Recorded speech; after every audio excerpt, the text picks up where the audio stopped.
Hi. Well, I have a question for you. What size of a church do you attend? Is it small and intimate or large and somewhat overwhelming? I was raised in a medium sized church, and then when I left home, I didn't go to church at all. Fast forward to when I met Jim. His mother and sister were faithful churchgoers, and eventually Jim and I began to go to that church too. It was a huge and very beautiful church. It had a Spanish feel to it and had a lot of tile, a fountain in the courtyard, and it sat between 900 and 1,100 people. At first, I was overwhelmed. But after joining that church and attending regularly for 28 years, I knew almost everyone. You see, the size of the church is not the issue. The warmth of the people inside make it a place you want to be. We were very active. Jim was on the church board, and I taught a Bible class and supervised the weekly potluck, which was for about 500 people at any given time. Jim was famous for getting the men of the church together and organizing a ladies only dinner, each with a different theme.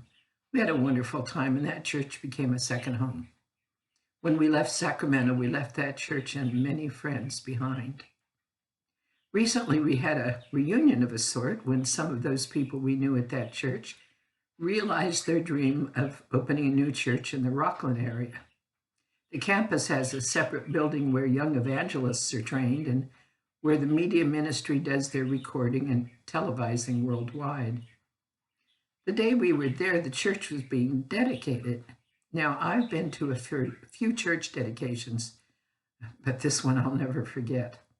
First of all, we were reunited with friends from 40 years ago. Next, but certainly not second at all, the church building had been completed, and they ceremoniously burned the mortgage. The church has no debt. That story is a miracle in itself. The land was purchased 13, maybe 14 years ago, and had to go through various ecological examinations. Finally, the go-ahead was given, but the contractor said they needed $15 million to guarantee the project. Well, no bank would loan them the money. Finally, they found a bank owned by 5 Christian men who took a chance and set up a $15 million loan. Now, here's the miracle.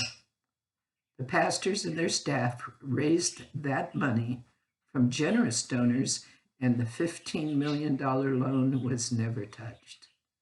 Isn't God great?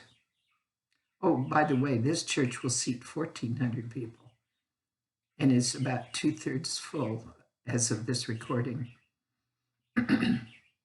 I was impressed by the sheer magnitude of the buildings and the campus, but did not feel overwhelmed at any time because we, you, and I are the church. It's not a building. Even though it's nice to be comfortable and warm or cool, but the joy of worshiping with those who believe in the same way you do is one of the joys of going to church, whatever the size. If you can't get to church for whatever reason, remember, God is always with you. Have a blessed week.